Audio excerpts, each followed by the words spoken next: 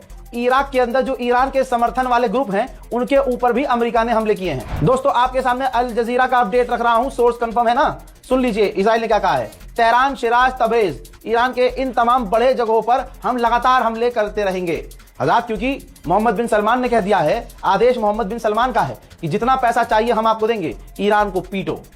ये है बिन सलमान। इजराइल ने कंफर्म किया है कि हमने ईरान के एक पैसेंजर विमान को उड़ा दिया है जिसका इस्तेमाल सुप्रीम लीडर करते हैं।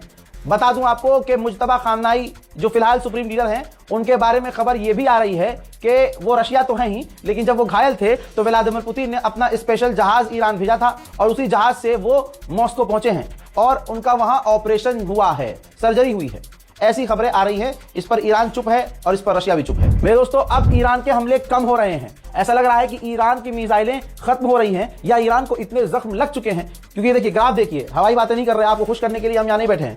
देख लीजिए, ये देखें आप, शुरुआत में हमले बड़े थे, अब धीरे धीरे हमले छोटे हो रहे हैं, कम पड़ रहे हैं। ईरान के विदेश मंत्री ने ये ट्वीट किया है जिसके अंदर उन्होंने ऑयल फैसिलिटी को तबाह बताया है कि ईरान के हमारे जो ऑयल फैसिलिटी है वहां पर इजराइल ने ऐसा हमला किया कि अब वहां बीमारियां फैलेंगी, सालों तक अब वहां पर जहरीली हवा रहेगी, पानी बर्बाद हो चुका है, जमीन खराब हो चुकी है। ये इंटरनेशनल लॉ का उल्लंघन है और जो वॉर क्राइम इजराइल ने किया है हम इसकी सजा उसे देंगे। तो जापान ने अपना ऑयल रिजर्व खोल दिया है ताकि दुनिया को तेल की कमी न हो, खासकर उसके देश को तेल की कमी न हो। भारत के पास ऑयल रिजर्व कितना है गूगल कर लीजिएगा।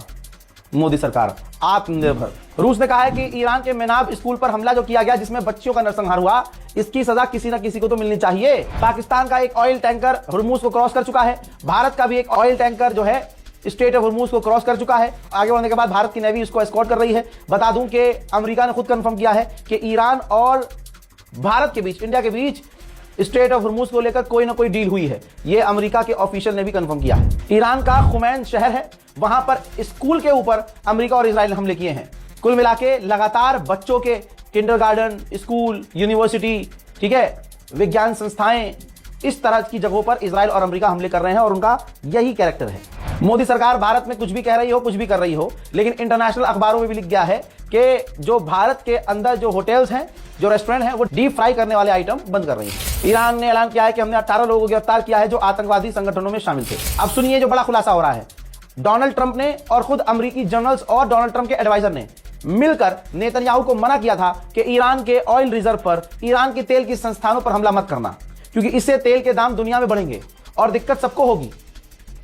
तो किसी भी हालत में ईरान को निशाना, और प्लस ईरान जब पलट कर वार करेगा तो वो भी हमारे तेल के टैंकरों को और ऑयल रिफाइनरी को निशाना बनाएगा, तो इससे तेल के दाम दुनिया में बढ़ जाएंगे। लेकिन नेतन्याहू ने नहीं सुना और ईरान के तेल के भंडारों पर हमले शुरू कर दिए। जहां एक हफ्ता कंप्लीट हो चुका है, ट्रंप ऐलान कर चुका था एक हफ्ते पहले कि हम जीत गए हैं, लेकिन अभी कुछ ही देर पहले ईरान ने 55वां हमला ऑपरेशन ट्रू प्रॉमिस के नाम से 55वीं बार हमला जारी किया है ईरान पर, सऊदी अरब पर, कुवैत पर, अलग अलग अमेरिकी ठिकानों पर। अल्लाह अकबर। देखिए